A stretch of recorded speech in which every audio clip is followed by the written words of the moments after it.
In Hollywood, there is an unwritten law of survival that every star must engrave in their mind. You can get caught in a sex scandal, you can fall into addiction, but you absolutely must not anger Johnny Carson. With The Tonight Show empire, Johnny Carson wasn't just a witty host, he was the godfather of American television. A nod from him could turn a nobody into a superstar overnight. But conversely, a shake of his head was powerful enough to send an illustrious career into the abyss. Who were they? The one who owed Johnny Carson everything but dared to betray him after 20 years of loyalty. The gangster singer who dared to storm into the dressing room to threaten violence. The frauds, the arrogant bullies, and even living legends with rotten characters. Today, let's blow the dust off this top-secret file to name and shame the 9 people who committed the ultimate taboos and received the most brutal sentence from Johnny Carson, permanent erasure. Joan Rivers, the heiress who betrayed. During his 30-year reign over the Tonight Show empire, Johnny Carson was likened to an uncrowned king of American television. Thousands of stars passed through his living room, but only one woman was publicly considered family by him, the most worthy successor. That was Joan Rivers. Their friendship was as beautiful as a Hollywood fairy tale. In 1965, Joan was still an unknown comedian struggling to find her footing. But right after her first performance on the show, Johnny Carson wiped tears of laughter from his eyes and declared on air, "You're going to be a star. You are terrific." That sentence changed her destiny. Johnny not only mentored her, but also gave her the ultimate privilege, becoming the permanent guest host. Whenever the king went on vacation, Joan was the only one allowed to sit in that power chair. All of America believed she was his spiritual child. But the deeper the trust, the sharper the pain. In 1986, fearing NBC would replace her with younger faces, Joan Rivers made a fatal mistake. She secretly signed a contract with rival network Fox to do her own show competing directly with Johnny. What made Johnny Carson, an old-school gentleman who always valued loyalty, feel disgusted wasn't that she wanted to fly high, but the deception. She had negotiated behind his back. Johnny Carson, who had lifted her from zero, ironically was the last to know, and he found out through the press, not from his little sister's mouth. He felt stabbed in the back by the person he loved most. The moment deciding the fate of this 20-year relationship happened through a brutally short phone call. When the news broke, Joan Rivers called Johnny's private number to explain. She hoped 2 decades of affection would help him understand. She trembled as she spoke. "Johnny," once wasn't an angry shout, only a calm voice, icy and strange like a total stranger. "I heard you got your own show. Congratulations." And then a dry click. Johnny Carson had hung up. He didn't give her a chance to say a second sentence. No argument, no holding back. To Johnny, the moment Joan decided to hide from him to sign with a rival, she had erased her name from his life with her own hand. From the moment the phone was put down, Johnny Carson executed a cruel death sentence, eternal silence. He ordered Joan Rivers banned from The Tonight Show for life. Her name was never mentioned. Her old clips were sealed. Even when Joan's own show failed miserably, even when her husband committed suicide due to debt pressure, Johnny maintained that coldness for 19 years until he died. Joan Rivers sits in the first chapter of this blacklist as the most painful lesson. With Johnny Carson, you can make mistakes, but once you betray trust, you will cease to exist forever. Wayne Newton, the flamboyant gangster. Wayne Newton, also known as Mr. Las Vegas, was a symbol of flamboyance. With a soaring voice, groomed hair, and trademark mustache, he was the king of nightclub stages. But that somewhat polished, dandified appearance made him tasty bait for Johnny Carson's sharp jokes. In the early 80s, Johnny Carson began a habit of mocking Wayne Newton in opening monologues. Johnny frequently hinted at Wayne's sexuality, calling him a girl or making sarcastic comments about the singer's masculinity.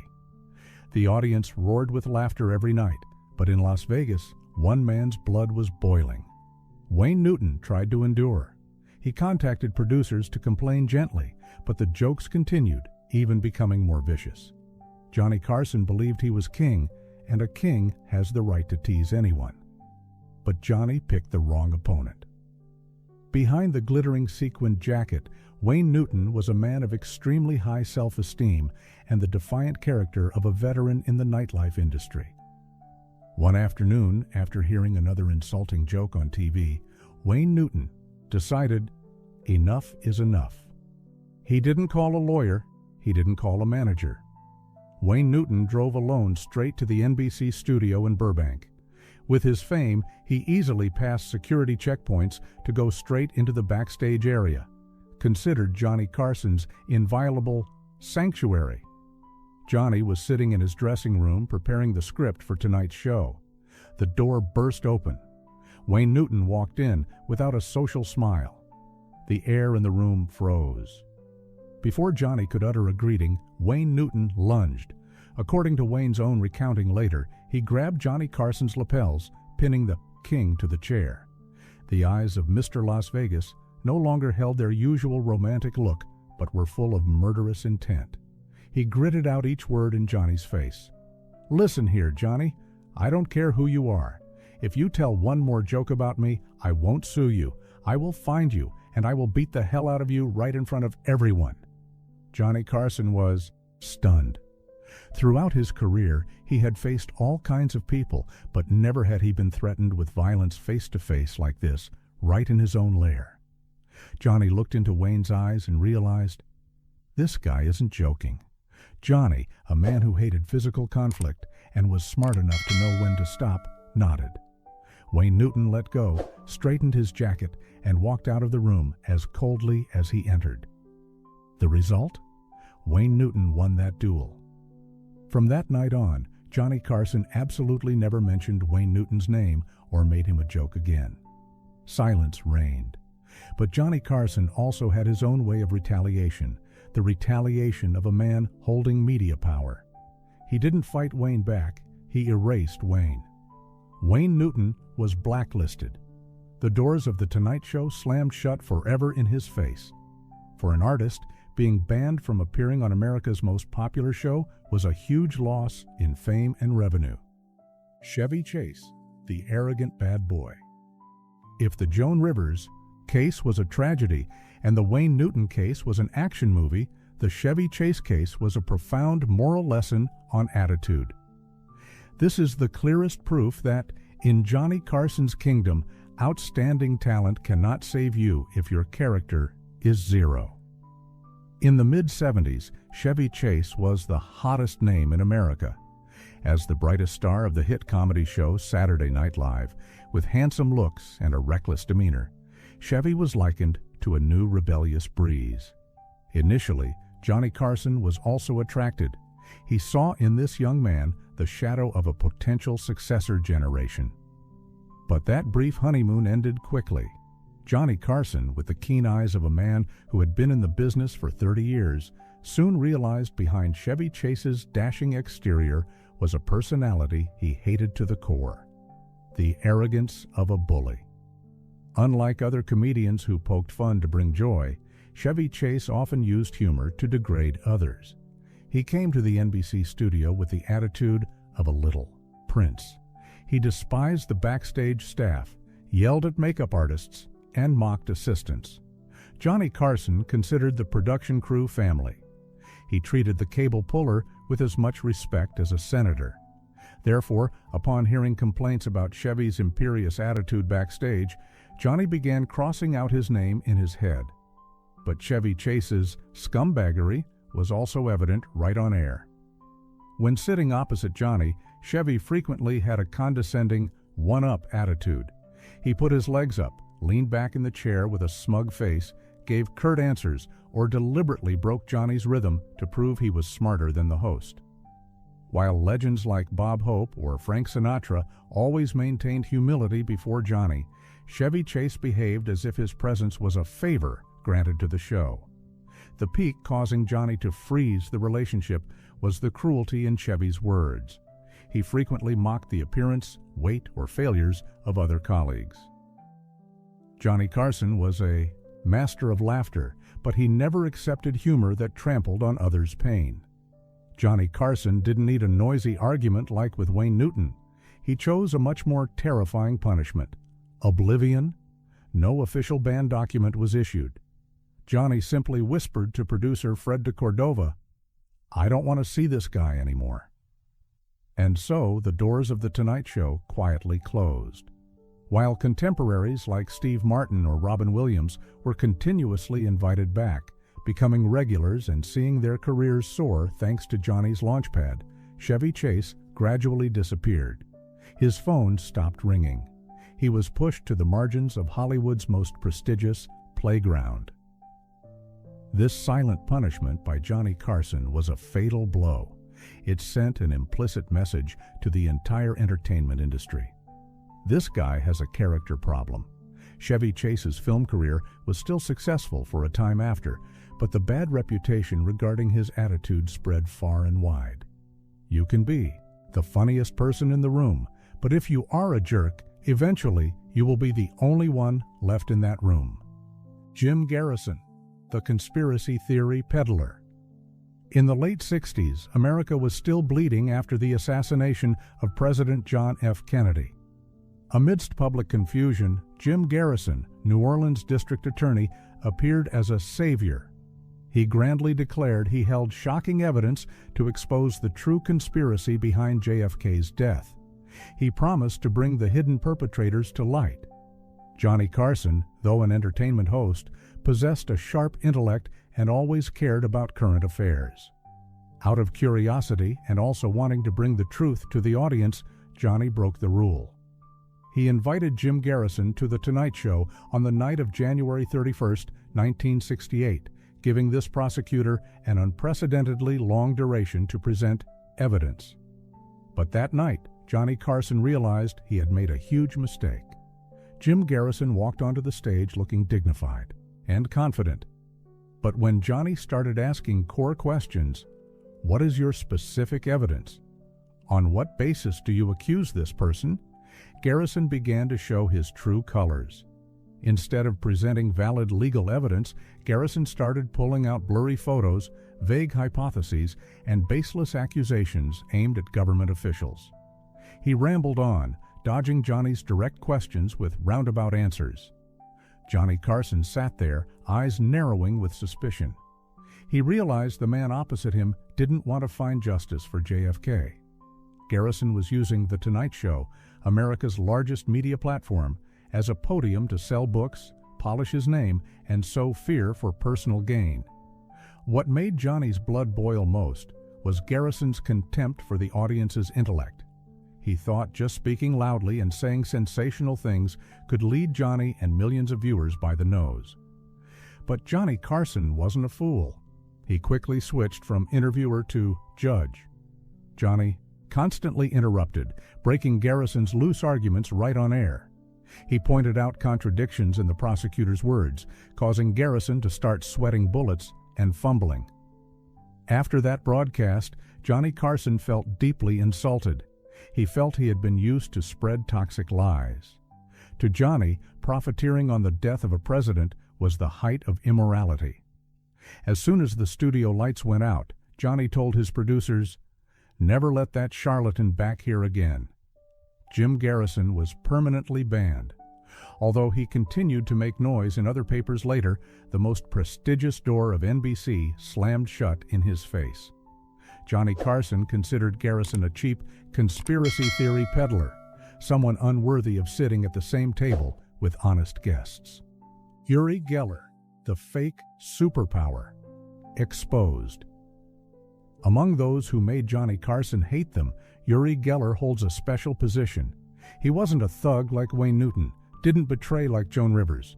He violated a much more personal taboo for Johnny. He insulted the art of magic. Few remember that before becoming the king of television, Johnny Carson was a young magician with the stage name The Great Carsoni.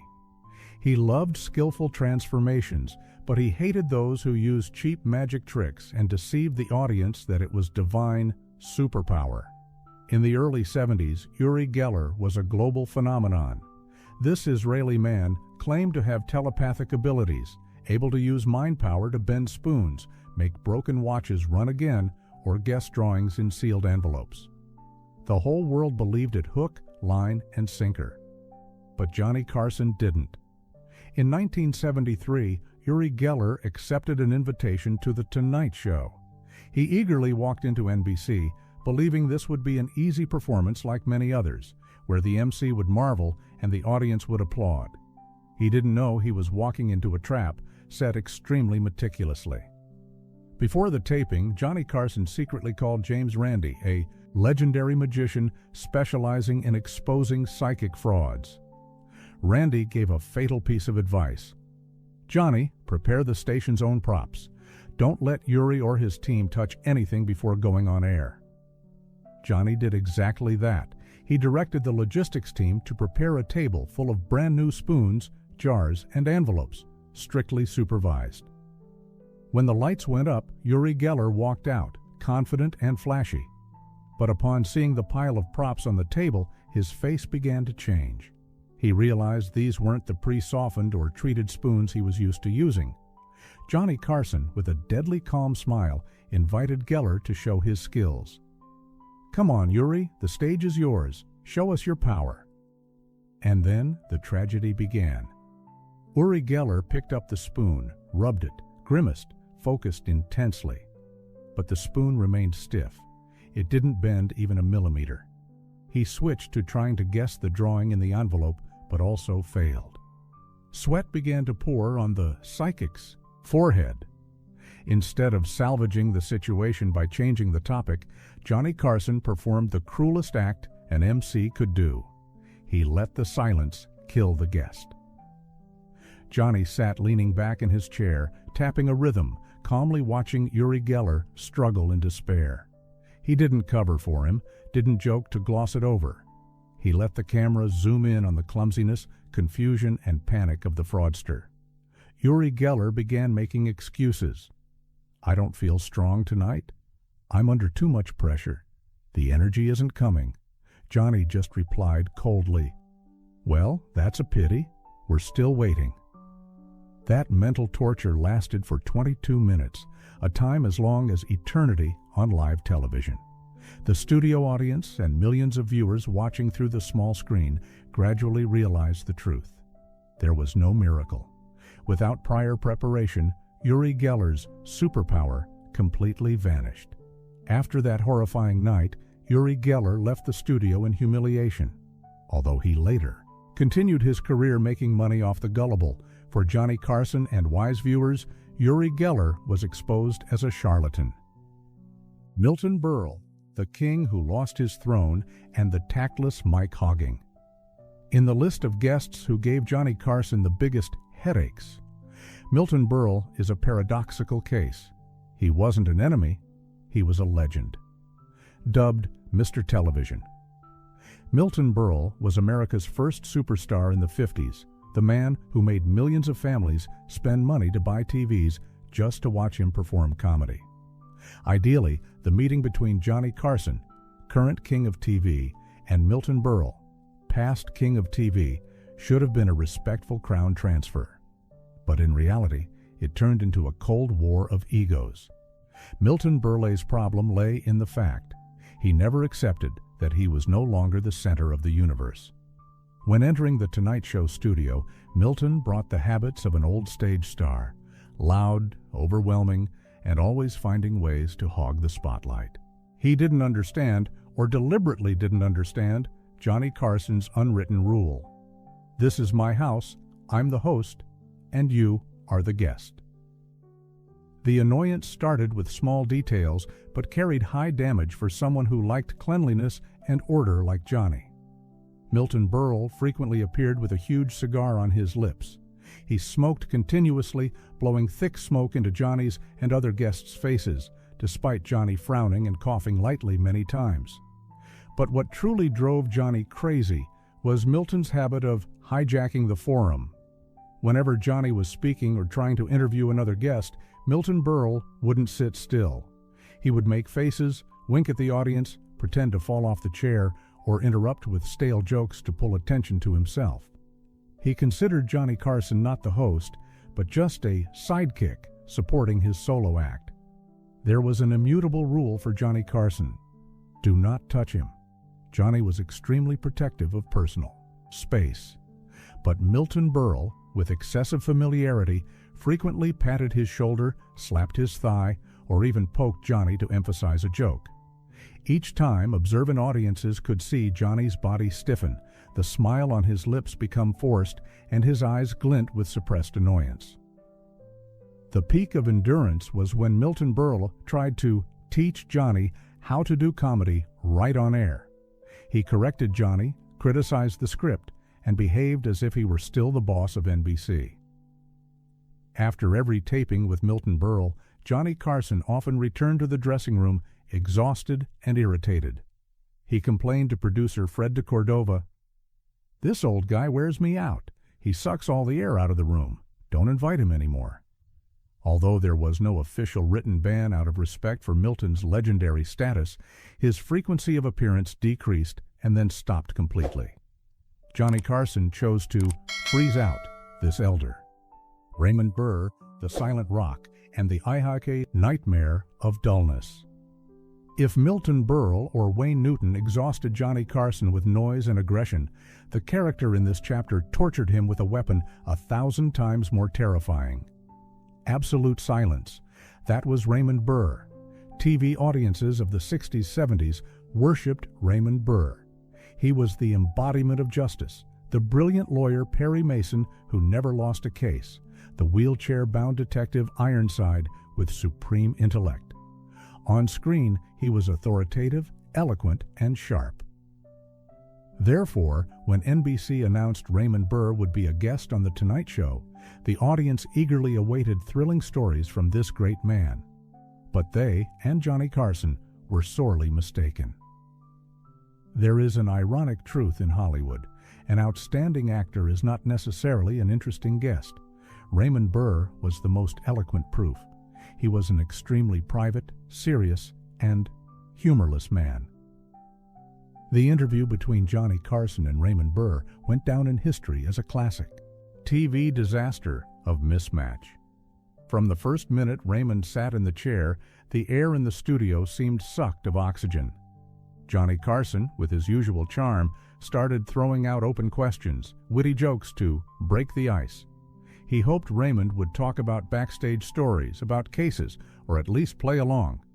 But responding to Johnny's enthusiasm were only answers curt to the point of cruelty. Yes? No? Or I don't think so. Johnny asked, "Did you have any difficulty playing a person in a wheelchair?" Raymond replied, "No." And silence. Johnny tried steering to private life. "What do you usually do in your free time?" Raymond stared at Johnny with Perry Mason's stern eyes. "I grow orchids." The end. Johnny Carson started sweating. For a talk show host, dead air is enemy number one. Johnny's task was to keep the conversation ball juggling continuously. But with Raymond Burr, Johnny felt like he was throwing a ball at a wall of cotton. It never bounced back. The studio audience started shifting in their seats. Awkwardness spread through the space. Johnny Carson had to use 200% of his power. He constantly tapped his pencil on the table, glanced at sidekick Ed McMahon for help, and even joked about his own failure to salvage a laugh. He felt like he was pulling teeth, not interviewing. Raymond Burr sat there like a giant rock, sullen, emotionless, refusing all efforts to connect. He wasn't rude, he was simply dull. And in Johnny's glamorous entertainment world, dullness was an unforgivable crime. After ushering Raymond Burr into the wings, Johnny Carson collapsed onto the table, pretending to faint. It was a funny act, but also a real feeling. He turned to the audience, also sending a message to the production team. "I'd rather have a root canal without anesthesia than go through this again." Raymond Burr wasn't banned for morals or character. He was a good person and a great actor, but he was crossed off Johnny. Carson's priority list for professional reasons. He didn't know how to play the TV game. Ryan O'Neal, the Snobbish Prince, and the Price to Pay. In the 70s, Ryan O'Neal was the Prince of Hollywood. After the resounding success of the tearjerker love story, he became the most desired man in the world. With romantic blonde hair, a reckless half-smile, and a long list of lovers, Ryan was the embodiment of bad boy handsomeness. When Ryan O'Neal accepted the invitation to The Tonight Show, female audience members in the studio went crazy. They waited for a sweet and charming Romeo. But Johnny Carson, the man sitting behind the desk, felt a cold aura of arrogance as soon as Ryan walked onto the stage. Unlike humble legends like James Stewart or Cary Grant, Ryan O'Neal brought to the show an attitude. "I'm too classy to sit here." He didn't view this as an opportunity to interact with the audience. He viewed it as a boring obligation he was forced to do to promote a movie. Ryan flopped into the chair, put his feet up high, tactlessly, his gaze wandering around the studio as if looking for an emergency exit. The interview began, and Johnny Carson's nightmare arrived. Johnny asked about the new movie. Ryan answered with a shrug. "Hey, it's okay." Johnny asked about private life. Ryan replied curtly, "Nothing special." Johnny tried to throw out his signature comedy bits to stir the atmosphere. Ryan didn't bother to smirk, face cold as stone. Raymond Burr's silence came from social clumsiness, while Ryan O'Neal's silence came from arrogance. He made Johnny feel like a clown trying to entertain a bored king. Ryan O'Neal radiated a wordless message. "TV talk shows are cheap stuff, and I'm just doing you a favor with my presence." Johnny Carson was a serious artistic worker. He prepared carefully for each show and respected every minute on air. Therefore, Ryan's hollow and lazy A-lister attitude was a direct insult to Johnny's profession. He felt disrespected right in his own home. The peak of annoyance was when Johnny realized Ryan O'Neal wasn't listening at all. He just stared at the monitor to admire his hair or fix his collar. To Johnny, that was a lack of minimum respect between humans. After that taping, Johnny Carson didn't explode in anger like with Wayne Newton. He just felt fed up. He told the production crew a short but weighty sentence. "Who does this guy think he is? If he doesn't want to be here, don't invite him next time. We don't need that soulless, handsome face." Ryan O'Neal subsequently became scarce on The Tonight Show. When his film career began to decline in the 80s due to an unlikable personality and private scandals, he had even less chance to return to that power chair. Bob Hope, the legend who came without invitation. We will close this file with a big shock to loyal NBC viewers. If you turned on the TV in the 70s, 80s, you would see Bob Hope appearing on The Tonight Show constantly. They laughed, they bantered, they looked like soulmates of the comedy world. But the brutal truth behind the curtain was a completely different story. Bob Hope wasn't on the banned list because he was too powerful and NBC's cash cow. But he sat firmly at number 1 on the list of people Johnny Carson never wanted to see. For Johnny Carson, Bob Hope was the embodiment of fatigue and artificiality. Bob Hope's problem lay in the fact he never really talked. He was a pre-programmed comedy machine. Every time Bob Hope walked onto the stage, he didn't bring the mindset of a friend coming to chat. He brought a thick script written by his massive team of writers. Here is the script familiar to the point of haunting Johnny. Johnny would ask, "How's your health lately, Bob?" Bob should answer about health, but no. He would ignore the question and throw out a memorized joke about the U.S. president or about golf, unrelated to what Johnny just asked. Bob Hope didn't listen. He just sat there, waiting for Johnny to stop speaking to fire out the next punchline like a pre-wound cassette player. For Johnny Carson, a master of improvisation and subtle listening, interviewing Bob Hope was mental torture.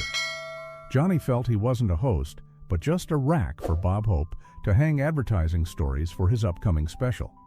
The studio audience rolled with laughter at Bob's sharp jokes, but they didn't see the pain in Johnny's eyes. Longtime staff at The Tonight Show knew a secret. The smile for Bob Hope was Johnny Carson's fakest smile. He smiled out of politeness, out of obligation to the network, but inside he was screaming with boredom. Johnny complained bitterly many times to producer Fred de Cordova. "Him again? I can't stand it anymore. He has nothing new. He's not human. He's a walking billboard." But Johnny's tragedy was that he couldn't refuse Bob Hope. Bob Hope was too big a monument, and he had a habit of inviting himself. Whenever Bob had a new movie or show, he would call NBC's top executives directly, and Johnny was forced to yield airtime. Every time Bob Hope left, Johnny often exhaled sharply, loosened his tie, and shook his head in weariness. He respected Bob's contributions to America, but he despised how Bob turned the art of conversation into a soulless monologue. Bob Hope sits in this final chapter as a heavily ironic low note of the glamorous entertainment world. It shows that even a powerful king like Johnny Carson sometimes had to bow to the pressure of money and fame. Bob Hope was the only guest Johnny couldn't kick out, but also the only one who never touched the true heart of the great Carsoni. 9 chapters, 9 names, 9 painful lessons. From Joan Rivers' betrayal pain, Wayne Newton's thuggery to Chevy Chase's arrogance. They were all illustrious stars, but all fell before Johnny Carson's sanctuary. Through this black book, Johnny Carson left an eternal truth for Hollywood. Talent can take you to the peak, but only kindness keeps you sitting in that chair. Johnny's chair wasn't just a seat, it was a soul-scanning machine where every fake mask was stripped away mercilessly. Please like the video, share your thoughts in the comment section, and subscribe now to continue exploring with me the top secret files of Hollywood's golden age, never before published.